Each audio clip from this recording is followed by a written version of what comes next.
যারা এতিমকে ভালোবাসে আল্লাহ তাদেরকে ভালোবাসে। এবং আল্লাহর হাবিব সাল্লাল্লাহু আলাইহি ওয়াসাল্লাম বলতেন, আনা ওয়া কাফিলুল ইয়াতীমি ফিল জান্নাতি কাহাতাইন, আমি এবং এতিমের রক্ষণাবেক্ষণকারী এইভাবে প্রতিবেশীর মতো জান্নাতে থাকবে।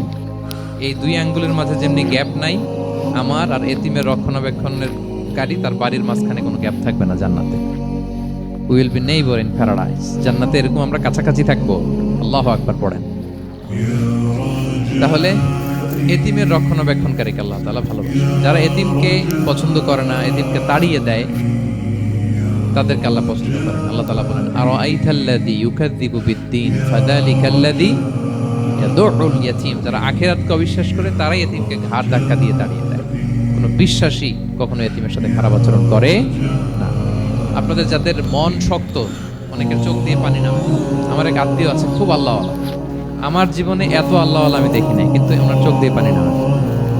বারবার এসে আমারে বলে যে, মিজান কি করবো বলো, একটু মোনাজাত ধরো। আমার মনে আছে আমি ওনাকে নিয়ে মোনাজাত ধরতাম, তো ওনার কান্না আসে না চোখ দিয়ে।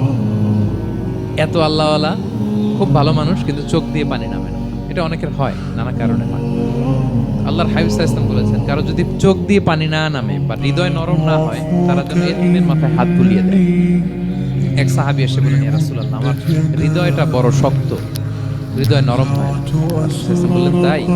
আতুহিব্বু আইয়ালিনা কলবুক, তুমি কি চাও তোমার হৃদয় নরম হোক, তুদরাকা হাজাতুক, এবং তোমার আশা পূরণ হোক? তিনি বললেন, তো রাসূল বললেন, ইরহামিল ইয়াতীম, এতিমের উপর রহম করো। ওয়ামসা আলা রাসি, এতিমের মাথায় হাত বুলিয়ে দাও। ওয়া আতইমহু মিন তুআমিক, তোমার খাবার এতিমকে খাওয়াও। তালিনু কলবুক, তোমার অন্তর নরম হবে। তুদরাকা হাজাতুক, তোমার ইচ্ছা পূরণ হবে। তাহলে হৃদয় যদি শক্ত থাকে, কার মাথায় হাত বুলাবেন? বুলাইছেন কখনো? খুঁজে খুঁজে হাত বুলাবেন। বাংলাদেশে তো অনেক অরফানেজ আছে, অনাথ আশ্রম, ওখানে যাবেন। সুযোগ হলে একদিন যে একটু লাঞ্চ করলেন, ওদের সাথে বসে ডিনার করলেন, একসাথে খেলেন, ওদের মাথায় হাত বুলিয়ে দিলেন, সাধ্য মতো কিছু উপহার হাতে তুলে দিলেন, আপনার ইচ্ছা পূরণ হবে, আপনার হৃদয় নরম হবে ইনশাআল্লাহ। আর এতিমকে আদর করা মানে নবী সাল্লাল্লাহু আলাইহি ওয়াসাল্লামের প্রতি ভালোবাসা দেখা। কারণ আমার নবী এতিম হয়ে বড় হয়েছে। এতিমের প্রতি ভালোবাসা প্রকারান্তরে নবী সাল্লাল্লাহু আলাইহি ওয়াসাল্লামের প্রতি ভালোবাসা দেখানো হয়। কারণ আমার নবী এতিম হয়ে বড় হয়েছে। কিন্তু তার বিপরীতে আমরা সমাজে কি দেখি? এতিমের মাথায় হাত বুলানো তো দূরের কথা, এতিমের সম্পদও খেয়ে ফেলে অনেক। হ্যাঁ, এরকম আছে না? এতিমের সম্পদ দেদারসে গিলতেছে। কি যে আমাদের চিন্তাধারা! দেখবেন যে লোকটা এতিমের সম্পদ গিলে, ওরা রোজা অবস্থায় এক ঢোক পানি গিলাতে পারবেন না। যে বলেন একটু পানি খান, তো খাবে না কেন? হারাম। তো ওই হারাম কিন্তু গিলতেছে ইচ্ছা মতো। রোজা অবস্থায় এক ফোঁটা আপনি পানি গিলাতে পারবেন না, কেন? হারাম। কিন্তু ওইদিকে ভাতিজার সম্পদ গিলতেছে দেদারসে। আল্লাহ বলেন, এটা ভাতিজার সম্পদ না, এটা তুমি জাহান্নামের আগুন পেটে ঢুকাচ্ছ।